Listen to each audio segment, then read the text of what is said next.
As a business owner, you will have many decisions to make that are filled with discomfort and uncertainty. How can you increase your chances of making good decisions when you're filled with doubt, unconsciously overconfident, or facing a very unpleasant situation? And how do you teach good decision making?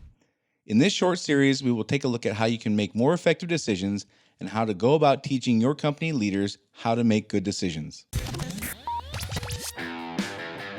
Running a service business can be hard.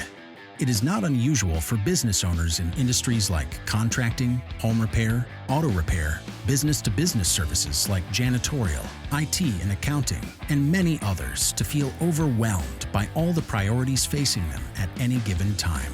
Between addressing the needs of the customers, managing the employees, figuring out the financials, and getting processes in place, feeling like you're making significant progress on your business journey can be difficult. Welcome to Service Industry Success, hosted by Brian Harding.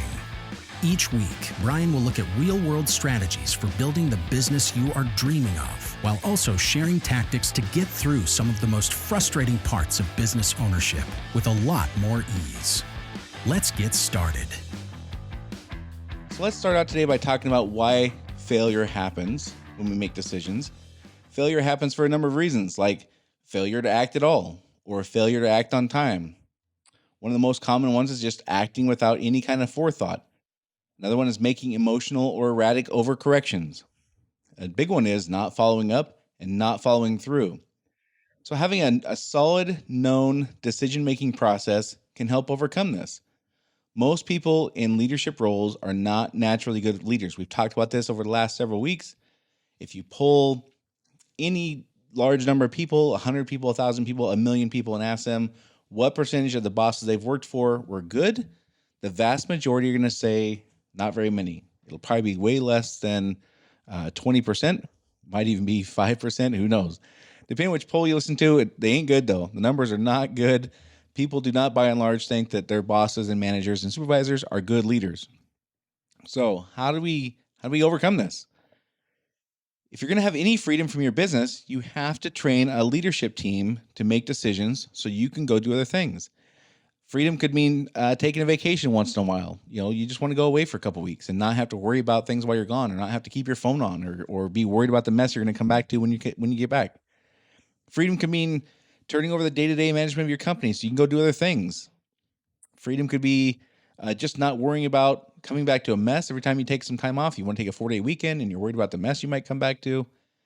Freedom could mean not feeling like you're the only person in the company capable of making good decisions, or that you're the only person able and willing to drive improvements. That could be the kind of freedom you're looking for. No matter what, if you're going to build a business that can run without you, and without you making all the important decisions, you'll need a team of people who can make good decisions on their own. There's a couple of challenges we need to overcome when delegating decision-making to our team.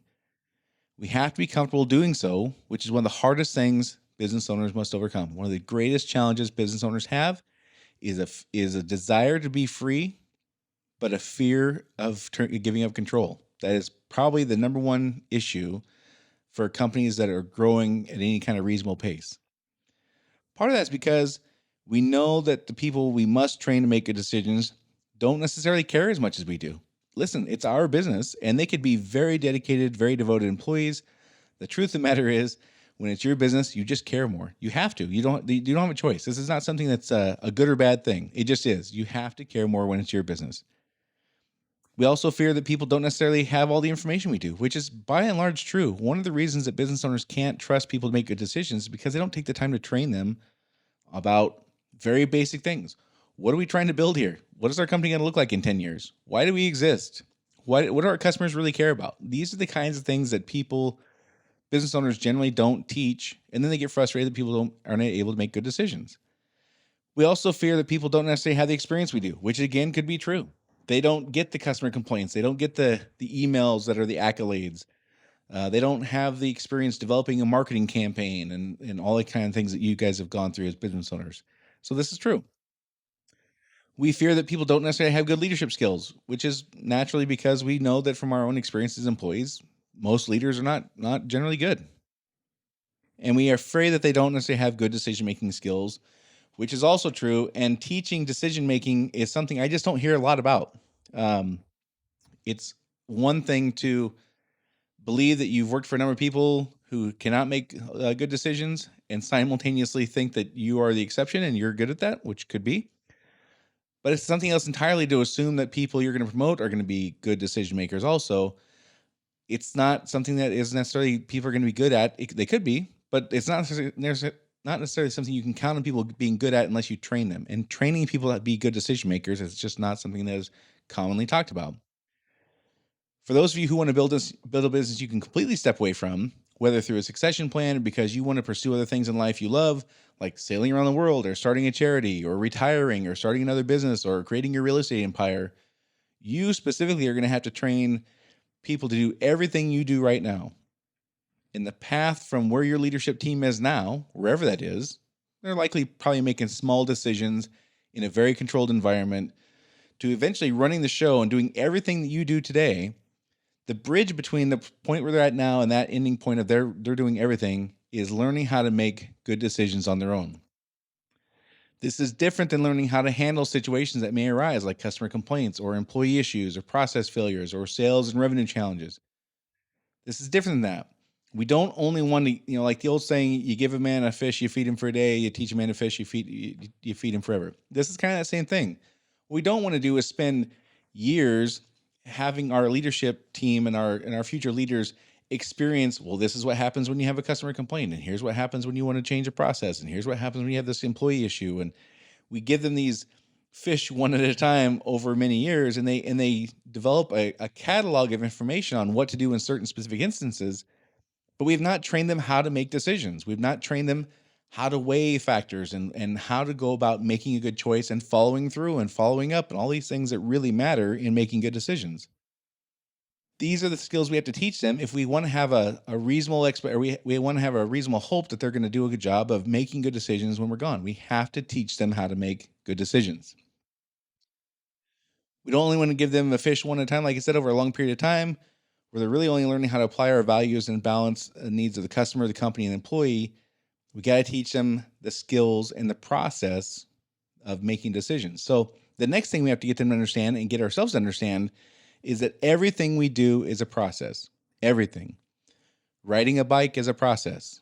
Baking a lasagna is a process. Making a sale in your business is a process. Creating a marketing plan and making decisions. These all are a process. And there's a number of wrong ways to do all those things. There's a ton of wrong ways to ride a bicycle. There's a ton of wrong ways to bake a lasagna and make a sale and create a marketing plan and make a decision. We perform these tasks using methods that are, if we perform these tasks using methods that are one of the wrong ways, in most things in life, we figure it out right away. If you're riding a bicycle the wrong way, you're going to figure it out pretty quickly. This isn't going to work.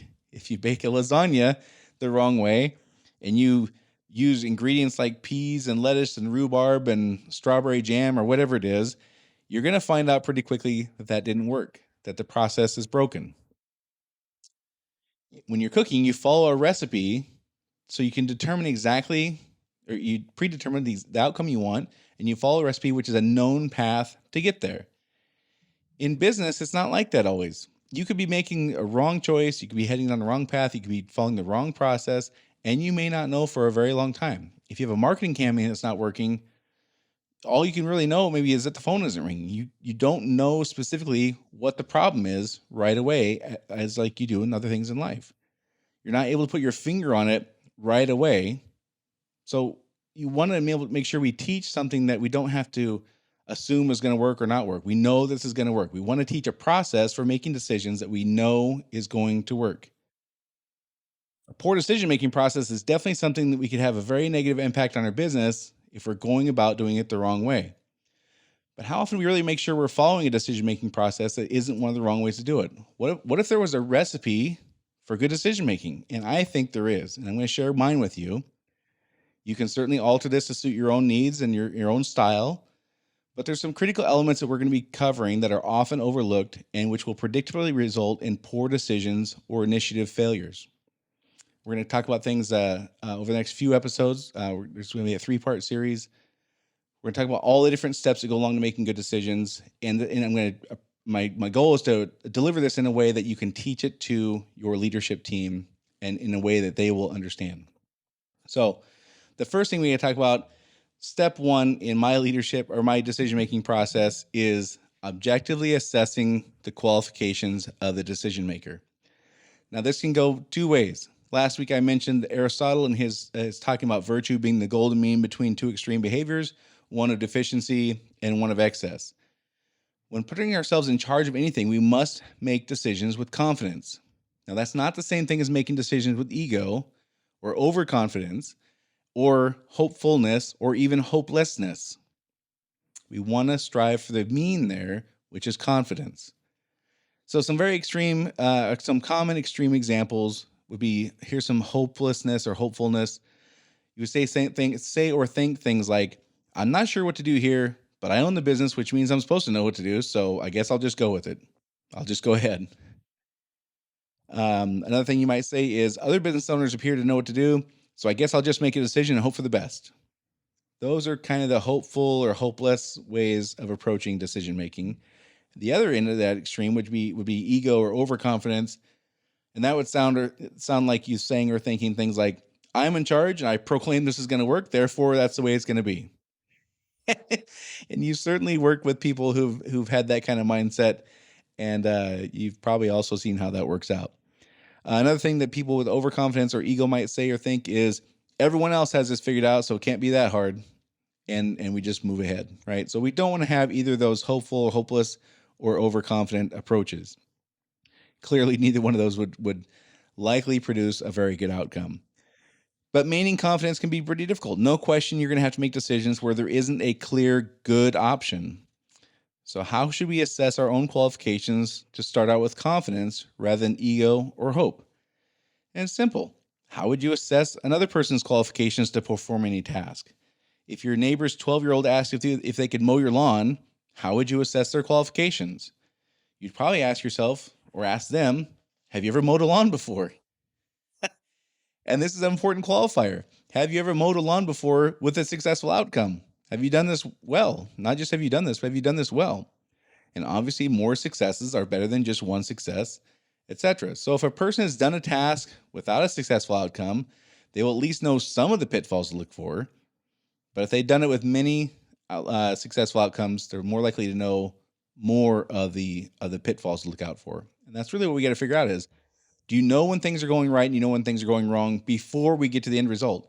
Again, with the marketing campaign, if all we know is the phones aren't ringing, but we don't know why it's not ringing, then we probably don't know this process well enough. We might need some help. We might need to hire somebody to help us, right? The second thing we can do to figure out if a person is skilled at doing this thing is, has a person received sufficient training, which is likely to lead to a successful outcome? Have they been taught how to do this? Maybe they've gone to training, but they just haven't done it practically yet. And then the last one is, will this person have adequate supervision during the process by someone who has firsthand experience or adequate training? So other examples in life might be, if your child asks you, hey, they wanted to go to a friend's house, it's the middle of winter, there's 2 inches of snow on the ground, and they say, hey, it's okay, I can make it. I want to go to my friend's house and drive. You would obviously be asking yourself, has my child driven in the snow before?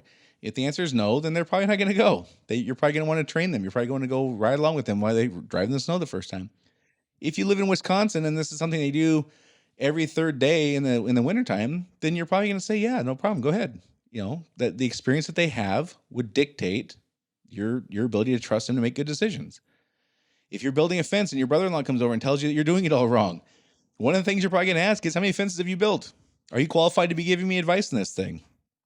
So this is the same process we want to go through in objectively assessing our own ability. Are we capable of making this decision? Do we have the relevant skills or experience so we at least would know what pitfalls to look out for, what things could go wrong, how to know when things are on the right track and when they're not? The other side of this is, we don't want to be starting out from a dismissive posture. If we assume it's not that big of a deal, we're going to dismiss all the intricacies and all the details that would go along with something. We'd underestimate the risk or the complexity. If the neighbor kid has never even started a lawnmower before, mowing your lawn is probably not a good idea because he would not know the hazards to look out for. And he would likely dismiss the risks because he's not aware of them. He wouldn't, if he's not ever started a lawnmower before, he might not know to not put his hand underneath it. He might not know to turn it over on its side while it's running. He might not know a lot of things because he's never done it before. He wouldn't know the risks to look out for. He would downplay those risks in his mind if he was trying to convince you that it's no big deal for him to come mow your lawn. He's never done this before. And you said, what about this and what about that? He would naturally probably downplay those risks. On the other hand, if we're coming at this from the other side where we're not confident, we might embellish or exaggerate the risks.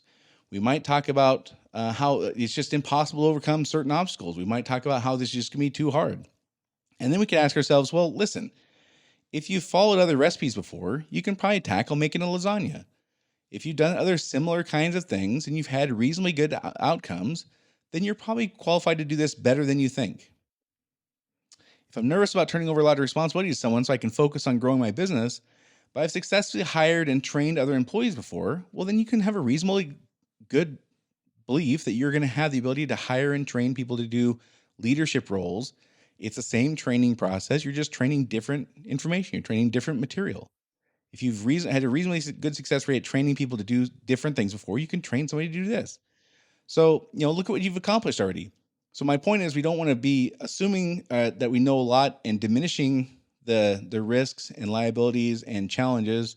And we don't want to be assuming that it's just this mountain that we can't climb and there's just too many hassles and too many pitfalls and too many this and that.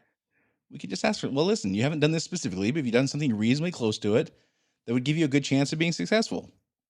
So again, we don't want to approach this from being too egotistical or too overconfident, but we also don't want to be too weak and too meek and too reluctant and just exaggerate how hard this could really be. So the first thing is objectively assess the skills of the decision maker. Are we qualified to make decisions on this or not? Step 2 is determine the specific desired outcome. And it's critical here that we got to be specific. And this is where people commonly fail. People generally will pick a generic outcome and they will oversimplify things and they will believe or act as if the details of the situation don't really matter. So let's take the marketing example. What we will often hear business owners say is, I want lots of calls from people who are ready to buy. Well, that's a dramatic oversimplification of how to develop a good marketing campaign.